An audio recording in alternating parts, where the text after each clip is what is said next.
Hello. So we're going to learn about the field axioms today. Now, what is axioms? You can read the formal definition there, but to put it simply, axiom is like the reason why we are allowed to do what we do in mathematics operation.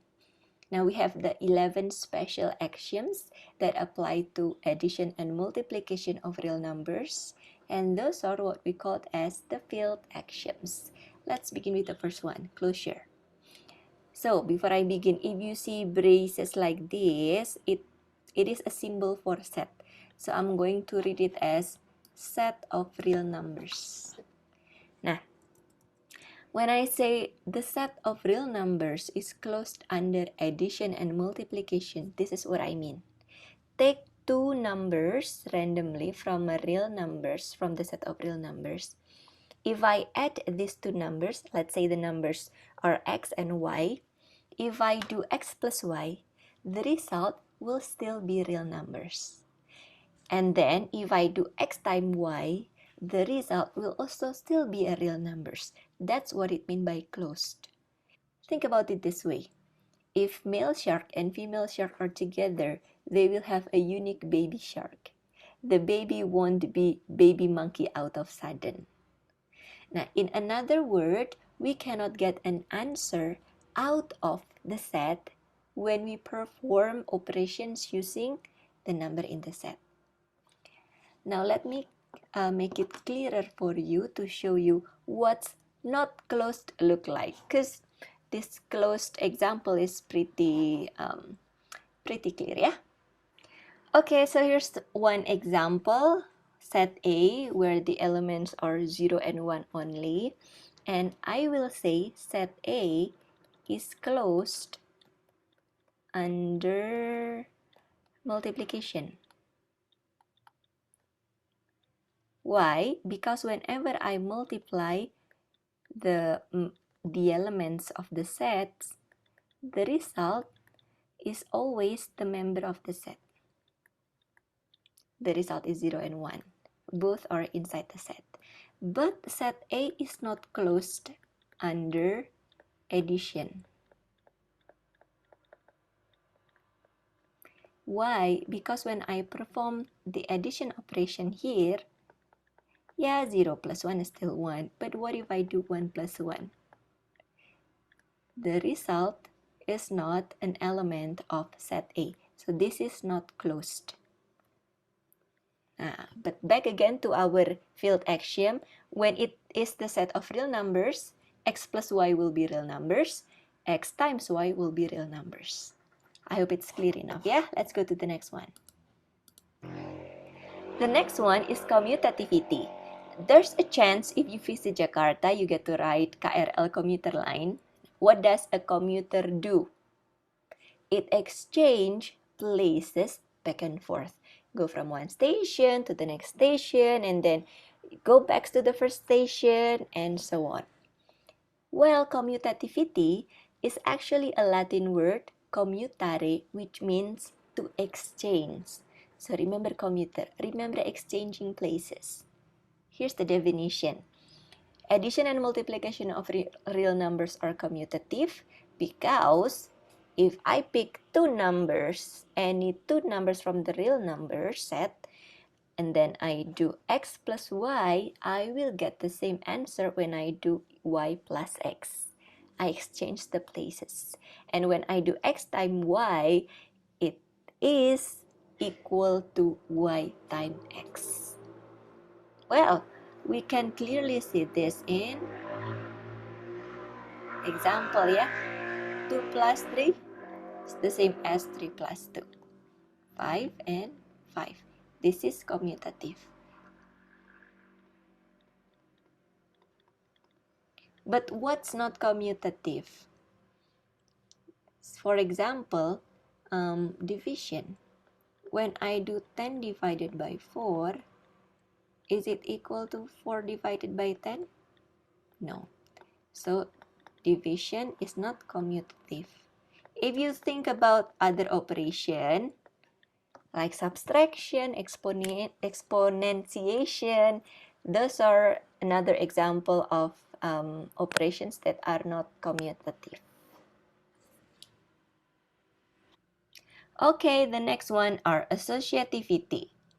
Nah, to remember this, remember associates. To associates means to group. You see the pictures there? No matter how you group the foods there, the number of objects in the left side and the right side are equal. Both still has 3 apples and 1 carrot, no matter how I put it in the group, no matter how I grouped the food. So remember associates, remember grouping. Here's how the formal definition look like. If x, y, and z are real numbers, then when I do x plus y first and then do the plus z later, it will still be the same as x plus grouping the y plus z.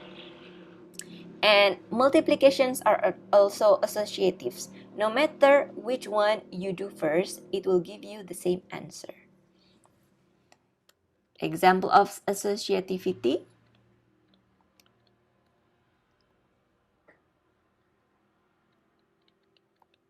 3 plus 2 plus 4 is the same as 3 plus 2 and then plus 4. We have 3 plus 6, we have 5 plus 4, 9 and 9. This is associativity. Now, but you have to be careful when you do different operations such as subtraction. If I have 10 minus 2 minus 3, 10 minus 2 minus 3. If I do this one first, and when I do this one first, it gives us different result. Let's see. This is 8 minus 3. This is 10 minus 1. 5 and 11. So, not associative. That's why in operations, when it's all addition or when it's all multiplications, you are allowed to do it in like any different order, up to you. But when it comes to subtraction or division or any other operation, you need to do it in order, starting from which one occur first. Now, the next axioms are distributivity. So multiplication distributes over addition. When I hear the word distributes, I remember right away sembako distribution. And when we distribute things to people, when we distribute the sembako, we want to be fair to everyone. Everyone will get it, right? Here's how the formal definition look like. If x, y, and z are real numbers, then x times y plus z can be expanded as x times y plus x times z. See how I distribute x fairly to y and z?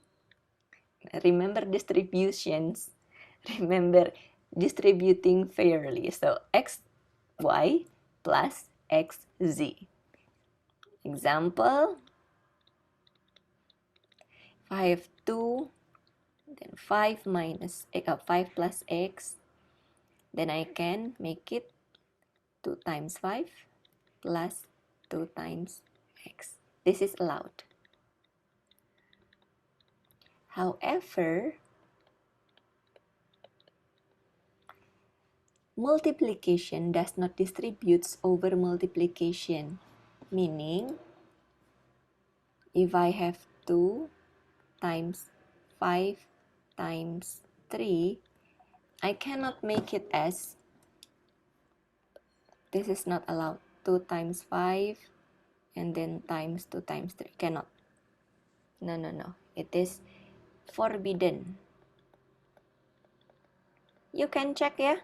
If I do multiplication in this side, this is 2 times 15 equal 30. But in this side, it will be 10 times 6, 60. So, different. Remember, multiplication only distributes over addition. So now, the identity elements. So instead of real numbers, we have identity element. Those are 0 and 1. 0 is the identity element of addition because when I add 0 with anything, it will still be the identical number, and 1 is the identity element of multiplication, because when I times with 1, it's always the identical number. I think this one pretty obvious, yeah? Okay, last one, inverses. So inverting is like the undo button in an operation. So a number to be said as an inverse if it undoes what the other number did. Yeah, so negative x is the inverse of x or the opposite of x, because when I add, for example, 5, 5, and then I add it with a negative 5, I'm back to 0. Now, meanwhile, the multiplicative inverse of real numbers are 1 over x. So if I have 4, then I multiply it with its reciprocal, I go back to 1, go back to its identity. Okay, I guess that's it for now. Bye-bye.